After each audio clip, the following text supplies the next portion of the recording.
there, BookTube. Welcome back to my channel. It's time for the month-long readathon that here on BookTube is Nonfiction November. That just means in November we are being encouraged to read more nonfiction than we usually do. So if you don't usually read nonfiction, to read some nonfiction, and for people who usually do read, to read a little bit more, because the emphasis is on reading books that aren't made-up stories. So the readathon is hosted by Gemma and Olive, and I'll put a link to their channels in the description box. And you know, because there are tons of nonfiction TBR videos and so on. But I'll just tell you, just in case my video is the first Nonfiction November video that you're watching, which is highly unlikely, but I'll tell you anyway, there are 4 prompts. The hosts came up with 4 prompts, and they are home, substance, love, and scholarship. And the idea is to read at least a book that respond to that prompt in whatever way you see fit. So for each one of the prompts, I came up with 3 books that kind of say those words to me, and I'll tell you what they are. So the first one is scholarship for me, and for scholarship I chose Longitude by Deva Sobel. And the reason that this one says scholarship to me is it was recommended by a physics professor that I had in college, and when he talks about this book kind of casually in class, I went to the used bookstore. I think I went to the library book sale, and I found this book for $1. And you know, I'm trying to brown nose with the teacher, so I brought it back to school and I showed it to him, and he opened it up and he said, "Yeah, you got it for $1." But I felt really great about having bought it. And I remember reading parts of it when I was in college, but I don't think I ever read the whole thing. The full title is Longitude, the true story of a lone genius who solved the greatest problem of his time. And it's the story of John Harrison, who designed this clock that allowed you to keep precise time even while you were at sea. And this was in the 1700s, when we didn't have iPhones and Apple Watches that could give you the time all across the world. So this was a really groundbreaking thing that had happened at this time in the 1700s. And so I'm going to be rereading this one for Nonfiction November for scholarship, or at least that's the plan. Another book that I have for scholarship is another book that I got when I was in college. It's David Goodstein's Out of Gas, The End of the Age of Oil. And I first was introduced to this book when I was taking one of my basic engineering classes, where we were talking about alternative fuels and how, you know, the state of the world and whether or not fossil fuels were running out, and what we as engineers should be doing to work on alternative fuels, what kind of alternative energy solutions we can offer the world. And so I got this book when I was in college. I've had it on my bookshelves. I've been thinking about rereading it for a while. It's pretty short. It's only 140 something pages, so I'm planning to reread this one. I really love the cover, how you have the globe and you have this pipeline coming right out of the globe, and just a single drop of oil coming out of this big pipe. So that's scholarship. The next book I have for scholarship is The Hero with 1,000 Faces by Joseph Campbell. And Joseph Campbell writes about mythology and religion and how those two subjects kind of overlap. And I think he was a professor at Columbia University. So his books are very scholarly, but also very interesting. And this one, I have read sections of it, but I don't think I've ever read the whole thing. In this one, Joseph Campbell explores the idea that the historical religious figures that we know, Jesus, the Buddha, Muhammad, how they all have very similar stories of going on this quest, how their own search for religion impacts those around them to the point where they are elevated, how religion morphed around these historical figures, and how the story of this same religious hero is played out in every civilization, in every culture. On the back it says, "From behind 1,000 faces, the single hero emerges, the archetype of all myth." And it challenges my spiritual and religious perspective, which is probably why the first time I started reading this book, I wasn't able to read and completely appreciate it. I think I'm a more mature reader now and can really delve into some of what Campbell is saying on a scholarly perspective without it really affecting me spiritually. It's something that I really want to get into so I can have a conversation with it. So if you've read this one, I'd love to hear your thoughts on it as well. Or if you've read something else by Joseph Campbell, of course, because he writes about these topics. The same kind of theme, I think, emerge in a lot of his writings.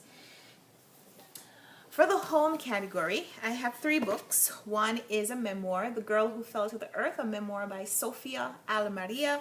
This one is a young woman from Qatar, I think, and she lived a pretty nomadic life until she lost her home and resurfaced someplace else. I don't know the details of the story because I haven't read it yet, but this one I think is going to be on my home category for Nonfiction November. I also have Virginia Woolf's A Room of One's Own, because this one is an essay by Virginia Woolf about how women would be such genius writers if they only had the means, if they only had the support. And from the title, A Room of One's Own, it just makes me think, you know, what would these very talented women do if their home was supporting them the way that they should? And finally, I'm going to read this giant chunker, which I've had on my shelf all year. I got this as a Christmas gift last year, and I've been planning to read it all year. It is November, and it is time to finally get this ball rolling. And it fits my home category because I've made the United States my adopted home, and it is The People's History of the United States from 1492 to 2001, in a time when a lot of people were leaving Europe to make the Americas their home.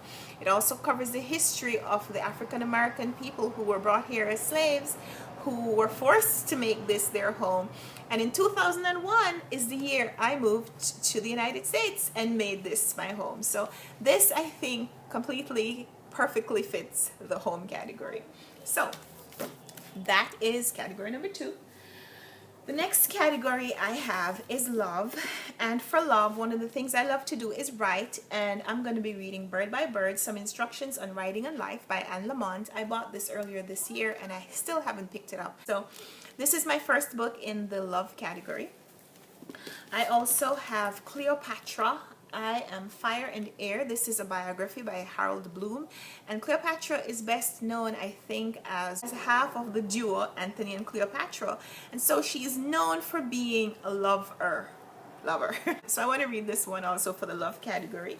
And finally, I'm going to be reading In a Pit with a Lion on a Snowy Day by Mark Patterson, and I chose this one for love because it was gifted to me by someone who loves me. One of my friends gave this one to me for my birthday. And it is a book about exploring opportunities and kind of living in your purpose, living the life that God wants you to live. And any book that tells me more about God is a book about love, because for me, God is love. So this is my 3rd book in my love category. Finally, we get to substance. So I came up with 3 words that say substance. To me, the first one is air, and for that I chose When Breath Becomes Air by Paul Kalanithi. This is a book that I'm reading for the book club, as well as I've had this one on my TBR since last year. I bought this book several months ago, and it's such a short, easy read. I should have read this a long time ago, and I haven't. So this looks like the perfect time to just get it read. This one is about, you probably know the story, it's about this young doctor who becomes terminally ill, and this is his writings about, you know, dealing with the idea of his impending mortality. Another thing that says substance to me is food, and so I'm going to be reading The China Study by Dr. Colin Campbell. He's one of the doctors that's featured on the documentary Forks Over Knives, which is a documentary that I have watched several times and really enjoy. And this is a book that I have wanted to read ever since then. It has to do with the study that was done of Chinese people to kind of measure the impact that our food has on our body. Most Chinese are genetically similar, but their diet varies greatly depending on where they live and the environment that they are exposed to. The results of that study is published in this book. I think it's going to be a fascinating read. I bought it a few months ago, and yeah, I'm going to be reading this for substance. And finally, for substance, a book that I have told you about before, and it is What If by Randall Munro, and it is scientific answers to very simple hypothetical questions. From what height would you need to drop a steak for it to be cooked when it hit the ground? How much physical space does the internet take up? What would happen if you set off a nuclear bomb in the eye of a hurricane? So the questions themselves are pretty absurd, but the author does use those silly questions to give very important, relevant information in context. And so I think it makes for a good read, and I'm going to probably be reading this one during the month. I also have a couple other books that don't fit categories, but that you may be interested to hear about for Nonfiction November. This is a collection of essays by David Sedaris, who is a really funny writer. And this, I think, is his latest one. It's called Let's Explore Diabetes with Owls. And I don't know what category this would fit into. It's just essays, funny essays, for a good nonfiction read. If you're not super thrilled about reading nonfiction, essays, funny essays are always a good idea. I also picked up The Good Soldiers by David Finkel. He is a Pulitzer Prize winner, not for this book, but this is about the soldiers who fought in the Iraq War in the 2007-2008 period. This is about their tour in that Iraq War. And I guess you could put it in the home category because this is their story away from home, told when they return home. But I think I already have enough for that category. And another one that I think is a great time to read it is Sapiens, A Brief History of Humankind by Yuval Noah Harari. I have this one on my TBR for the rest of the year, but if I could read it now, that would also be excellent. It's about, like it says, sapiens, the Homo sapiens species, and how the species emerged even though there were other species coexisting at the same time. A couple other books that I have out from the library. I spoke about them in my library haul last week, and those are nonfiction books that I would like to read in this month for the Nonfiction November.